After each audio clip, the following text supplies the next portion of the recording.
যদি মুসলিম উম্মাকে ঐক্যবদ্ধ হতে হয় তাহলে ইলমে আকাইদের সিদ্ধান্ত মেনে নিয়েই ঐক্যবদ্ধ হতে হবে। ইলমে আকাইদের সিদ্ধান্ত অমান্য করে ঐক্যের বুলি আওড়ানোটা জাতিকে নিয়ে তাস খেলার নামান্তর। ইলমে আকাইদের সিদ্ধান্ত মেনে নিয়েই ঐক্যবদ্ধ হতে হবে। সত্যই যদি কোনো মুসলমানের ঐক্যবদ্ধ হওয়ার খায়েশ থাকে, ইলমে ফিকহের সিদ্ধান্ত মেনে নিয়েই মুসলমানদের ঐক্যবদ্ধ হতে হবে। সত্যই যদি ঐক্যবদ্ধ হওয়ার ইচ্ছা থাকে, ইলমে তাজকিয়ার সিদ্ধান্তগুলি মেনে নিয়েই মুসলমানদের ঐক্যবদ্ধ হতে হবে। সত্যই যদি ঐক্যবদ্ধ হওয়ার ইচ্ছা থাকে। আমি আজকাল এই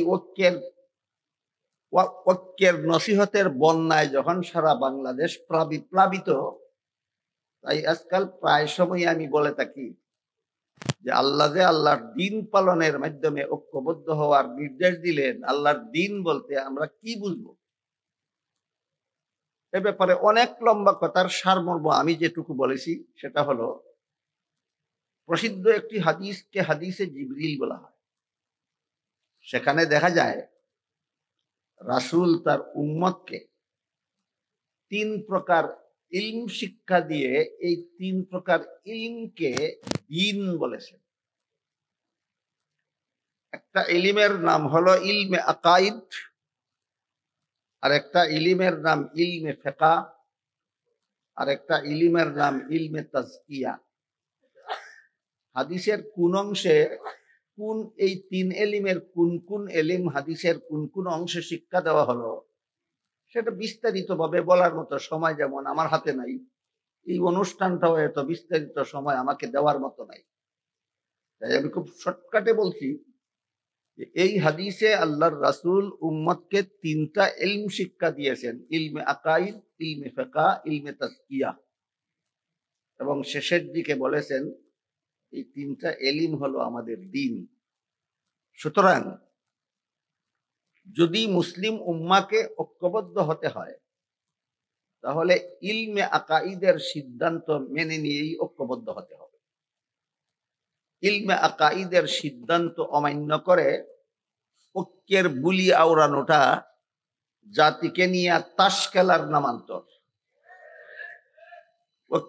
ইলমে আকাইদের সিদ্ধান্ত মেনে নিয়েই ঐক্যবদ্ধ হতে হবে। সত্যই যদি কোনো মুসলমানের ঐক্যবদ্ধ হওয়ার খায়েশ থাকে, ইলমে ফিকহের সিদ্ধান্ত মেনে নিয়েই মুসলমানদের ঐক্যবদ্ধ হতে হবে। সত্যই যদি ঐক্যবদ্ধ হওয়ার ইচ্ছা থাকে, ইলমে তাজকিয়ার সিদ্ধান্তগুলি মেনে নিয়েই মুসলমানদের ঐক্যবদ্ধ হতে হবে।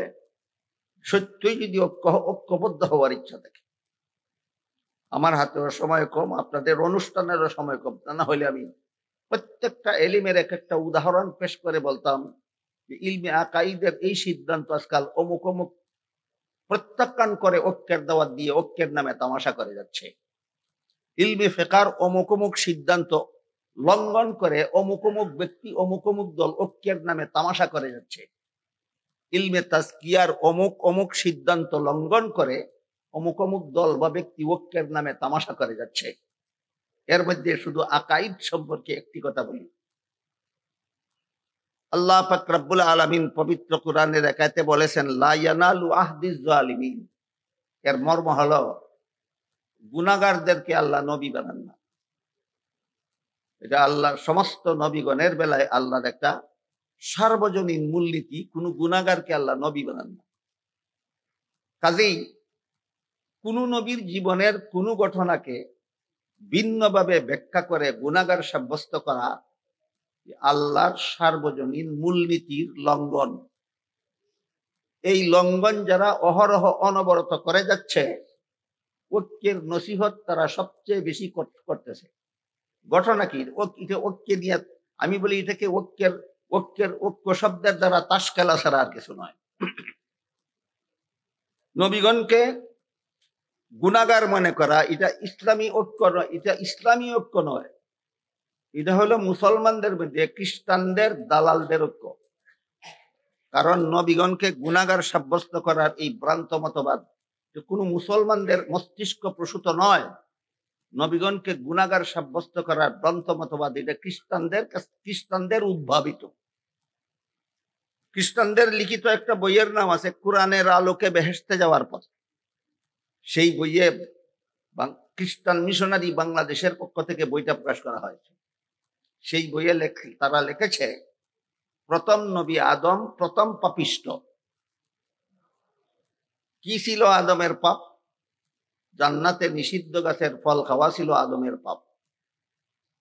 আর সেই পাপিষ্ট আদমের বংশে যত মানুষ জন্মগ্রহণ করেছে, যত নবী জন্মগ্রহণ করেছে, সব জন্মগত পাপিষ্ট। অন্যান্য নবীদের কি ছিল পাপ? পাপিষ্ট আদমের বংশের জন্ম হওয়াটাই ছিল তাদের পাপ। তারপরে লিখেছে সেই বইয়ে, শেষ পর্যন্ত আল্লাহ একজন নবীকে নিষ্পাপ বানাবার জন্য আর পাপিষ্ট আদমের বংশে জন্ম না দিয়ে আল্লাহ নিজের ঔরসে জন্ম দিলেন। তিনি হলেন হযরত ঈসা আলাইহিস সালাম। ঈসা আলাইহিস সালাম আদমের বংশে জন্ম না হয়ে আল্লাহর ঔরসে জন্ম হওয়ার কারণে নিষ্পাপ, আর বাকি সমস্ত নবীগণ পাপিষ্ট। রেফারেন্সটা বুঝে থাকলে বলুন তো, নবীগণকে গুনাহগার বা পাপিষ্ট সাব্যস্ত করা কি আসলেই ইসলামী ঐক্যের ফাউন্ডেশন, না খ্রিস্টানদের দালালির ফাউন্ডেশন? এই খ্রিস্টানদের দালালির ফাউন্ডেশনকে যারা ঐক্যের প্ল্যাটফর্ম বানাচ্ছে, আমি মনে করি এরা ঐক্য নিয়ে তামাশা করছে, ঐক্য নিয়ে তাস খেলা খেলছে। তাই আমার আপনাদের সকলের কাছে অনুরোধ থাকবে এটাই, যে সত্যই যদি ইসলামী ঐক্য করতে হয় তাহলে আল্লাহ এবং আল্লাহর রাসূল কোরআন হাদিসে ইসলামী ঐক্যের সুস্পষ্ট প্ল্যাটফর্ম চিহ্নিত করে দিয়েছেন। সারমর্ম হলো,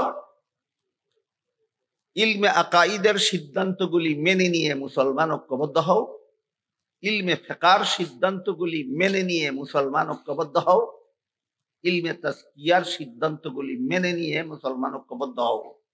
আল্লাহ আমাদেরকে আল্লাহ এবং আল্লাহর রাসূলের চিহ্নিত করে দেওয়া ঐক্যের প্ল্যাটফর্মটা বুঝার এবং সেই একমাত্র প্ল্যাটফর্মে আমাদের সবাইকে ঐক্যবদ্ধ হওয়ার সৌভাগ্য দান করুন। আমিন।